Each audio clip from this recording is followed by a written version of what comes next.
Greetings, Watch Care members. This is Sister Means coming back at you for another episode of Greenleaf, Season 2, Episode 12, House Rules. I want to first, before I begin my review, ask that you offer your prayers, donate blood, money, clothing, whatever it is that you can to the victims of Irma and Harvey.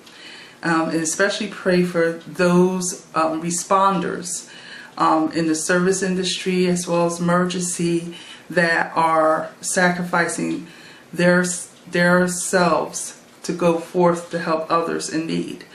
So pray for them all and keep them in your prayers as these storms have been causing devastation all over.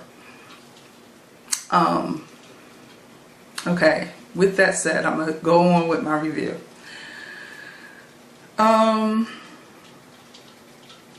The scene begins at Triumph. We have Pastor Skanks being charismatic and preaching about homophobia. And he basically makes a dig at Calvary for their lack of a stand towards homophobia in church. And of course, his sermon is raising the eyebrows of those who are totally against homosexuality in the church or accepting that they have to accept alternate lifestyle in the church. Darius is in the background. He is covering the sermon for a story. We have the Greenleafs discussing this over breakfast. You have Bishop, Lady May, Grace, and Charity along with baby Nathan. And they're discussing that the story is on the front page news. There's a video that's going viral with it as well. And, you know, people's response to the video. Bishop's not happy. Bishop didn't get a comment and was surprised that Darius didn't ask him for one. He's also, of course, very upset that Basie would even throw Calvary into this sermon. Lady May suspects that Darius may have spoken to Carlton about his time at Calvary. So Grace, of course, says that she will, inquire with Darius to see what's going on.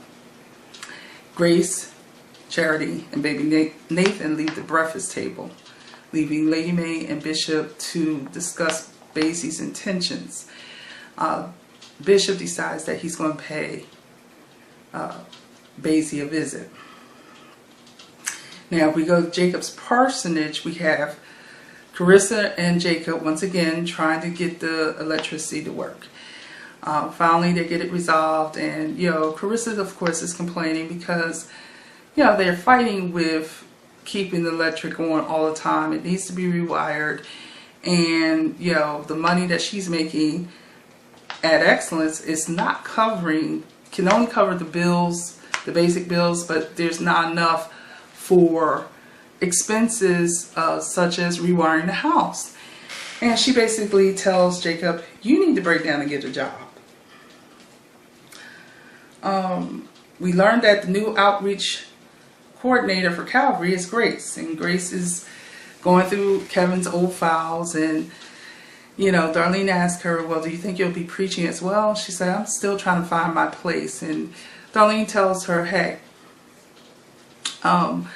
most of the prophets in the Bible probably didn't feel like they were in the right place, so to speak. And as Grace is reviewing Kevin's file, she learns about Fortitude for Families and the treatment that he was going through to be deprogrammed from being homosexual. And, you know, she takes this information to her father, and she has a sincere conversation with him about taking a stand, letting the congregation know how you feel about it, educating them about, you know, what God expects us to do in this situation and how we are to minister to those. But Bishop's not, excuse me, Bishop's not completely convinced that his congregation is ready for that type of message, and he feels that only the Lord's going to know when homosexuals will be welcome in the doors of the church like anybody else, and he's not certain himself, so he's not ready to make that statement. But he tells Grace that he'll pray on it. She feels that's his way of dismissing her, and that's where that conversation ends. But let's go ahead and talk about Bishop's visit to Triumph. When he goes to Pastor Skanks' office, there is a thug trying to shake Basie down for some money. Of course, Basie tries to play it off, and then he refers to Bishop being on God's angelical payroll. Now, Bishop did notice the thug, and he sized him up before the thug left the office, but he doesn't say anything directly to Bishop about him. He makes his points clear and precise. He basically says, stay away from my family, keep their names out your mouth along with my church. You know, you try to take advantage of my son, and all you did was wind up elevating him while making yourself look like a fool. He basically accused him of, you know, just saying, look, you just need to stay away. And you talked about the judgment coming. It's coming for you. So, with that, Bishop left. He returns back to Calvary, and he's trying to share what he was able to accomplish with May. And Lady May is not really trying to hear it, because she's like, you know, you put him on notice before, and he continues to do what he does. And until I see some results, you know, whatever. Because, you know, she kind of interrupts him in the middle of the story, because she was reflecting back on how Jacob shut down Carissa in a conversation, and she was suspecting that there was more to the separation between Jacob and Basie than what they're led to believe.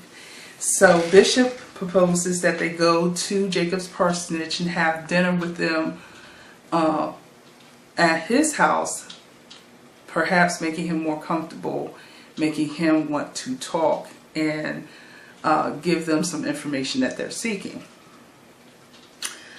The conversation gets interrupted by Kareen, his executive assistant, that Rochelle's on the line.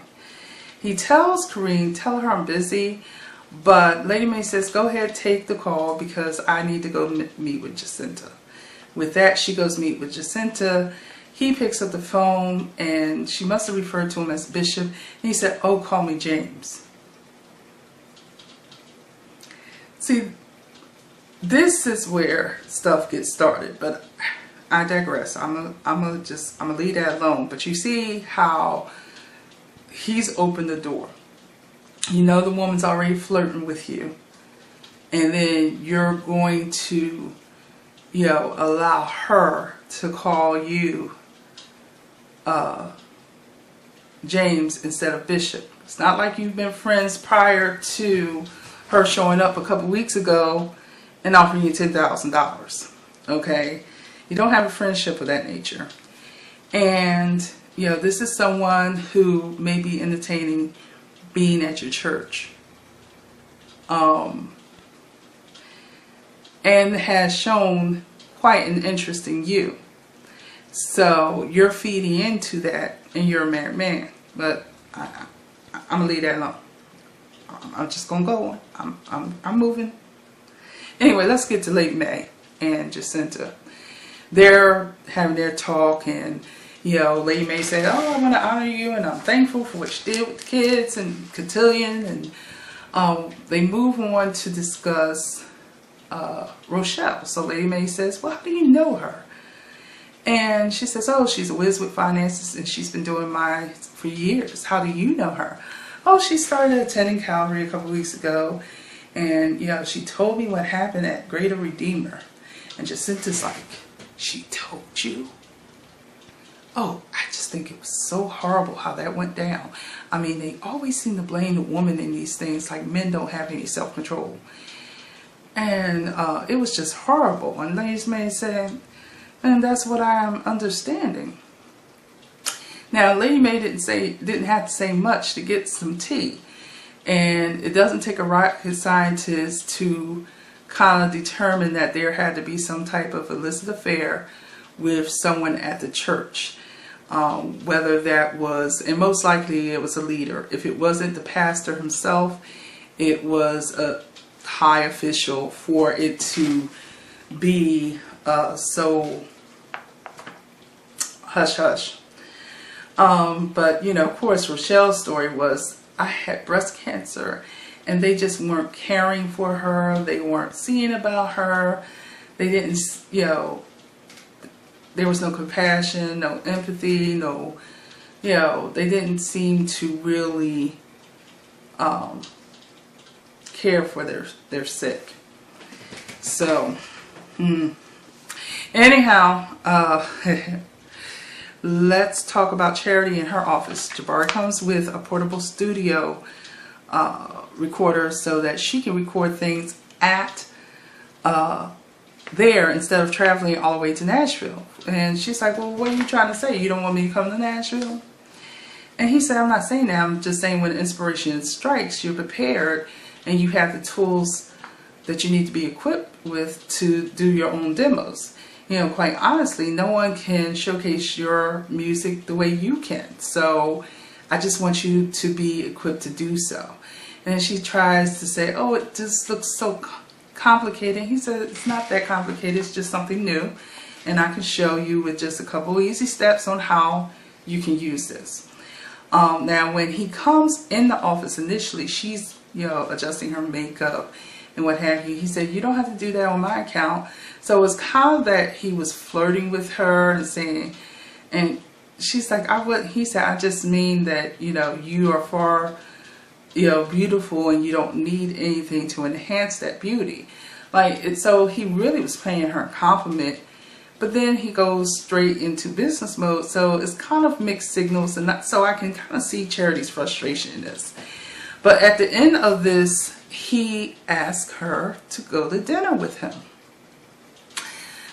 And because she has this dinner date, she needs to find a babysitter, and everybody else is busy. Because Sophia and Zora are going to the practice dinner for the cotillion. Lady May and Bishop were going to Jacob's house, the parsonage, to get some intel. And she asked Grace. Grace actually has a date with Darius, but because she wants her baby sister to know that she does love her and she wants to be a part of her life, she wants to be a part of her nephew's life, she's trying to prove that she wants to be there for her. She says, "Hey, I'll do it, no problem." And of course that causes a bit of a problem for Darius because, she says, "Hey, I know we're supposed to go out, but, I'm really trying to do this for my sister and let her know that I care and I want to be a part of my nephew's life. Do you really mind if we just have dinner at the house and I'll cook for you? I'll try to make it up to you that way." And so Darius says, "Sure," but you can see that he's not too pleased with it.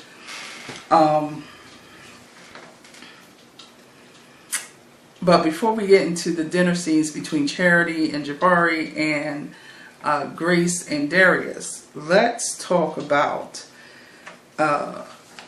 Jacob coming home and finding Isaiah in Zora's room with the door closed. So the deal was Isaiah and Zora were laying on her bed. They're supposed to be studying biology, but Isaiah wants to study anatomy. And he's sitting up here trying to convince her to take a little break so that they can engage in some philandering. And they are kissing, hugging, and doing some heavy petting when Zora hears a noise. And she's like, "Did you hear that?" And of course he doesn't hear anything, but she pops up and she hears a knock at her bedroom door. So she of course answers it, and it's her dad offering her a donut hole. And because of the way she responds, he's suspicious, so he opens the door wider to see that Isaiah's in the room. So he calls Isaiah out the room, and he basically lays down the law with him. And I don't blame him. I wasn't mad at Jacob for one iota for letting him know, hey, you come in this house, you need to respect this house, you respect the rules that we've given her. Be mindful of those rules. You either come in, keep that door open, or don't come back. And he asked them, "Do you want a donut hole for the road?" I thought that was cute. Alright, so let's go back to Calvary, where Bishop is sharing his story with Rochelle. And Rochelle gets a different response than Lady May, because she eats up the story and she says, "Oh, well, just hearing this story has confirmed my decision, and is the reason why I came over today." And he said, "Why is that?" She said, "Well, I've decided to make Calvary my church home." And so he says, "Amen, praise the Lord," and all this good stuff. I wonder how Lady May's going to feel about that. Alright, so let's go to the mansion. Let's talk about Grace first. So Grace is in her quarters. She's sitting with Darius, and she is, they're eating, talking, what have you. Of course, she starts making the questions. Did you interview Carlton? And, why didn't you tell me you were going to do that? And why didn't you ask my father for a statement? And Darius basically broke it down to her like this: "Look, you said we don't mix business with pleasure. I didn't think I needed to do all of that." And he said, he kind of was fed up, because he was already upset that she had to split her time between him and the baby. And so he was like, "I've never dated someone and gotten so little." And so she said, "Well, you have your ways too. And, I'm a pastor, and I still don't know why you don't go to church." And he's like, "You know what? I'm going to go." And so he leaves. Charity comes in, and she's like, she had dinner with Jabari. She drops him off at the hotel, and all she gets is a peck on the cheek. Now, Charity was trying to play it cool during her dinner date and didn't want to, eat, a lot, because she's trying to be cutesy. And, she said, "I played it too cool during dinner and I'm starving." She's like, "Is this your plate?" And she started tearing into Grace's plate. And, Grace is like, "My date didn't go too well either." So they had a real sister moment there. But see, look, I'm a big girl. And you can see I'm a big girl. So when you take me out, like, if you can't afford to take me out, then don't ask me out. I'm not going to play it cutesy with you. Unfortunately, I have a lot of food allergies and what have you. So there's only certain foods that I can eat anyway. But, the real deal is that I don't know why you're trying to play it cool. It's funny, like, everybody wants to be on their best behavior and show the best parts and be what you think that person would want you to be. You're afraid to turn them off because you're being who you really are. Eventually that's going to come out in the wash anyway. So why not start off that way? I never understood that concept. But anyway, I digress. Anyhow, so they, giggle and laugh because neither one of them got anywhere with their dates. But Darius is going to call Grace later, and he basically tells her the story. So apparently he was married and his wife died due to a car accident. They were going out somewhere and their car got T-boned and the wife was killed. And when he went to the pastor in his grief trying to understand why this happened, the pastor's response was, don't question God. And he left the church and he never returned. But then it makes me question, where was your relationship with God in the first place? Like, I know things happen and we all can get to a point where we don't understand God's plan. And the last thing you want to hear is, it's all in God's plan, or it's not right to question God. If you read the Bible, that's what most people did, was question him. We don't question his sovereignty, but there are things that happen to us that only he can answer.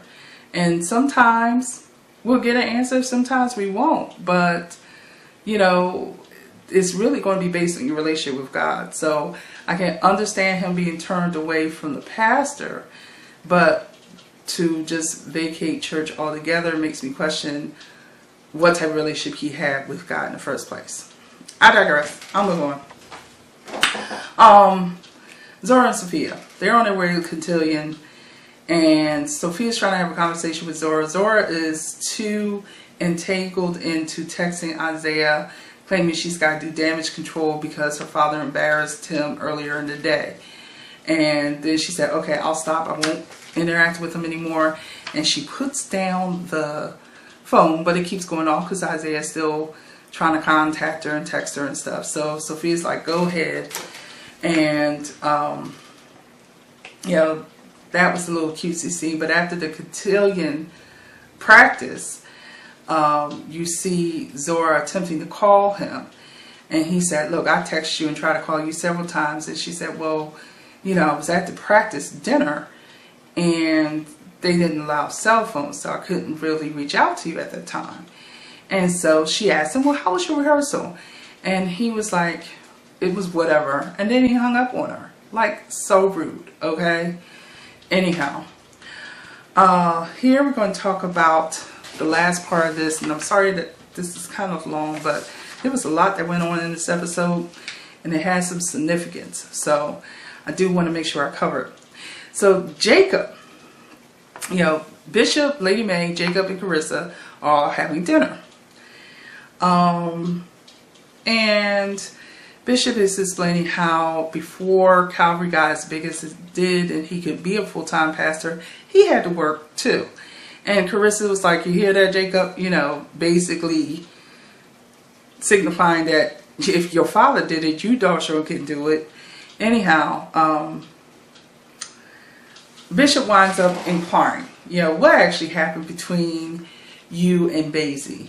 And Jacob is going scripture on it and like, hey, that's between me and Basie, it has nothing to do with Calvary, and enough said on the subject. So as Lady Mae and Bishop are about to leave, Carissa attempts to pull Bishop aside to talk about the electrical box because she's looking for some assistance. Look, if her husband's not going to do it, she's going to get it one way or another. And so Jacob shuts her down majorly. And Lady Mae's like, oh, well, that's my cue. And so Lady Mae and Bishop get out of there. And that comes to argument number 2, part 2 on the same subject about him needing to get a job. So Jacob's standpoint is, I have the moral authority that you wanted me to have, that you prayed for me to have. I have it. And before, I deserved your mistreatment of me, but I'm not accepting it now. It's unacceptable. Not going to accept it. You need to focus your energy on paying attention to our daughter Zora. Okay? And wait. Carissa's perspective is that, look, you can pastor. You don't have a job right now. You have a hobby. You can pastor and still work a job to support your household. Why are you going to allow your wife and your children to suffer when you don't have to? And